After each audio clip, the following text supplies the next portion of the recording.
Alvin Faiz dan Henny Rahman bertemu dengan Zikri Daulay. Menurut Syakir Daulay, itu adalah sebuah pertemuan yang tidak disengaja. Syakir Daulay mengaku benar-benar tidak menyangka jika Alvin Faiz dan Henny Rahman akan bertemu dengan Zikri Daulay. Sebagai seorang adik, tentu saja melihat keakraban yang terjadi di antara ketiganya, merasa bersyukur karena silaturahmi terjalin dengan baik. Meski antara Henny Rahman dan Zikri Daulay telah bercerai, bagi Syakir Daulay, momen pertemuan tersebut menjadi awal sesuatu yang baik. Sebenarnya kemarin tuh semuanya di luar rencana kita juga, emang udah takdir Allah gitu kan. Mereka bertemu, Syakir juga kemarin cuma nemenin Bang Zikri aja gitu, ketemu sama anaknya dan ternyata ada Alvin dan Kak Henny juga. Jadi ya udah, Syakir sih kemarin ya udah makan aja, ya mereka gimana urusannya Syakir nggak tahu tuh. Sebenarnya kemarin tuh seharian acara Bang Zikri ngajak yuk ketemu anak dia yuk, kita bilang ya kata dia sekalian ngonten aja, ya udah kita ngonten kan, kita bilang ya udah jadiin surprise aja biar seru gitu ya kan. Akhirnya ternyata benar-benar surprise di sana, kita semua nggak ada yang tahu, nggak ada yang ngira juga bahwa ternyata akan bertemu ya. Tapi namanya udah takdir Allah ya, kita sebagai sesama muslim bersaudara ya udahlah ya. Dan kita juga ikut Bang Zikri juga kan di situ, akhirnya tetap di situ main sama anaknya, udah kita juga tetap di situ kan, karena kemarin kita antar dia terus kita antar pulang juga dia gitu. Jadi benar-benar semua kemarin nggak ada rencana siapa-siapa, jadi emang benar-benar kita semua nggak tahu dan ya udah.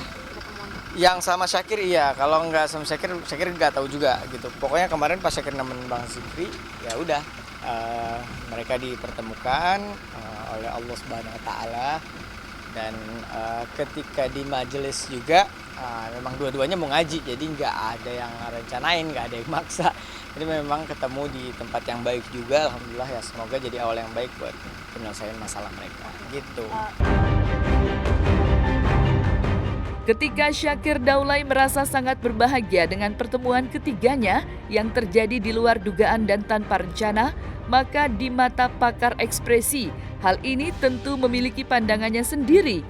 Kirdi Putra selaku pakar mikroekspresi mengatakan bahwa ada suasana canggung dan belum terbiasa dengan status baru yang terjadi di antara ketiganya. Lalu, seperti apa analisis detail dari pakar mikroekspresi? Berikut analisisnya. Saya melihat bahwa biasa ya, agak lebih kecanggung daripada yang lain-lain, gitu aja sih. Lagi ngobrol sama anaknya terus malah tanya-tanya hal detail, dikasih ini, dikasih itu. Itu kan sebetulnya sudah biasa yang gini loh.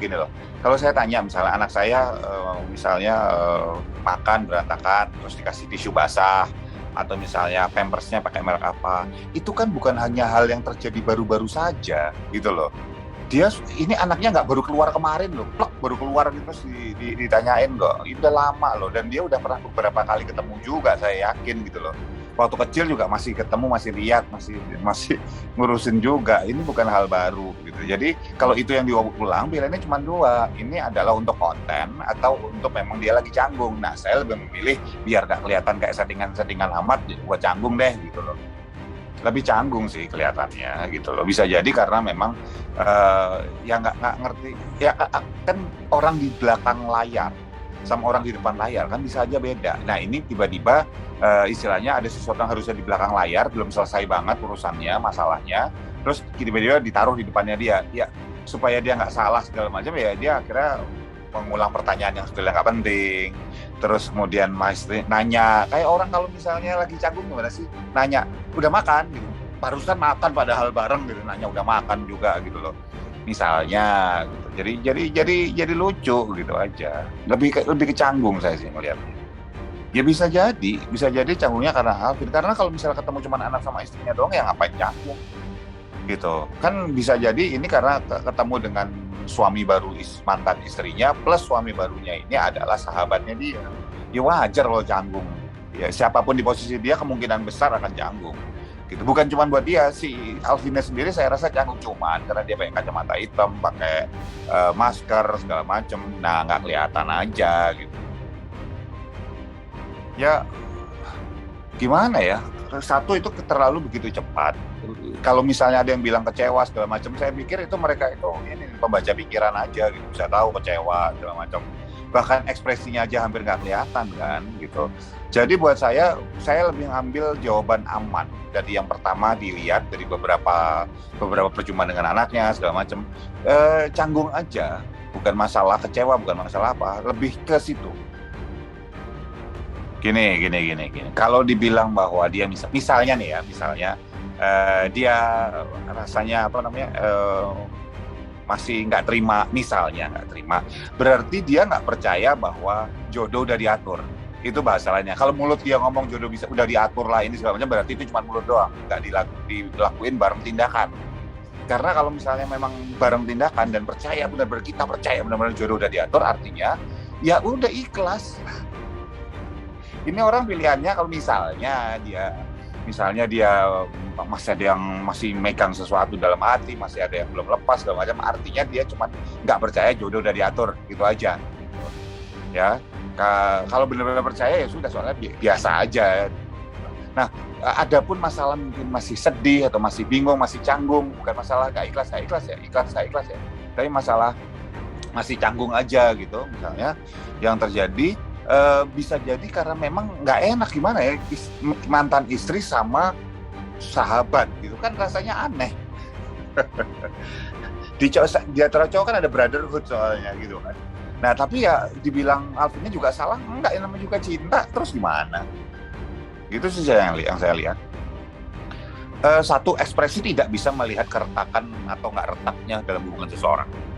Dua, ekspresi cuma bisa melihat apa yang dirasakan orang saat itu. Nah, gambaran yang paling bisa dilihat dengan adanya perbedaan pola dulu dengan sekarang, saya cuma bisa menyimpulkan, mengonklusikan bahwa saat ini keduanya berada dalam kondisi yang sama-sama canggung. Tetapi Alvin tidak terlihat karena kacamata dan maskernya. Sementara Zikri terlalu cepat untuk bisa disimpulkan. Tapi kalau misalnya kemudian dilihat cara komunikasi Zikrinya dengan istri dan mantan istrinya dan anaknya, saya bisa melihat, kalau kita tarik sebuah garis yang panjang, ini dua orang bertiga ini, tiga sisi ini canggung aja, saling canggung aja, masih belum dengan hubungan barunya. Tinggal tunggu waktu sih sebetulnya sampai mereka kemudian bisa terima lagi kenyataannya seperti sekarang dan udah mulai saling buka komunikasi dan udah biasa lagi. Tinggal tunggu waktu gitu aja. Kini hubungan Zikri Daulay dan mantan istrinya Henny Rahman saat ini semakin membaik. Zikri Daulay mengaku jika hubungan dirinya dengan mantan istrinya tersebut baik-baik saja karena adanya sang anak di antara hubungan mereka berdua yang saat ini mempunyai status sebagai mantan pasangan.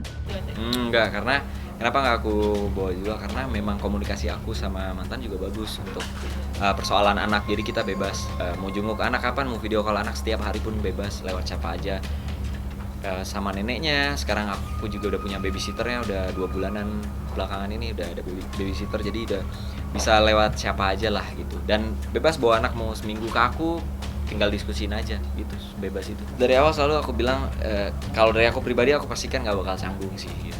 Karena buat apa canggung, kita harus dewasa menerima kehidupan yang udah posisinya kayak gini kan, bukan mau nggak mau tapi harus mau gitu. Harus mau berkomunikasi, iya, mau nggak mau nggak bisa kita bilang mau nggak mau kan, harus, karena udah jadi ayah sambung, tapi tetap ayah kandungnya kan aku gitu, jadi ya nggak boleh canggung lah gitu, karena masih ada ibunya juga di situ kan, jadi komunikasi masih baik sih. Nggak kaget karena memang aku udah tahu mereka menuju pernikahan, cuma kaget tanggalnya aja kali. Ya kagetnya tanggalnya bukan cepet juga ya. Kalau cepet udah pertimbangan, emang lebih baik cepet sih menurut aku kan, karena namanya udah serius mau menikah ya lebih baik cepet daripada ditunda lama-lama, takutnya nanti gimana gitu. Nggak kaget sih sebenarnya, biasa aja pas udah tahu. Karena positif thinkingnya mungkin PPKM atau gimana, memang intim aja keluarga kan, namanya akad doang gitu. Namanya pikiran publik, kalau hanya melihat kulit luar, pasti kulit luar lah. Namanya publik kan hanya bisa melihat dari sosial media kan. Kita nggak bisa ketemu, nggak ada yang bisa tahu masalah pribadinya apa. Dan aku pasti akan tetap keep kalau namanya masalah pribadi gitu. Jadi bebas-bebas aja sih kalau netizen mau bilang apa. Cuma kalau dianggap korban kayaknya nggak korban karena lagi tidak terikat dalam sebuah hubungan kan aku gitu. Nggak mengaminkannya bukan dalam hal negatif, maksudnya ya nggak ada yang tahu namanya jodoh. Jadi aku sama Larisanya juga biasa aja, nggak ada yang kontekan gitu tiap hari, nggak ada. Berarti dia sayang ya sama anak gitu. Ya bagus lah gitu. Semoga ya harapannya itu kan karena sama-sama punya anak, jadi semoga bisa sama-sama ngerti gimana ngerawat anak yang baik gitu kan. Apalagi kita saling kenal sebelumnya gitu.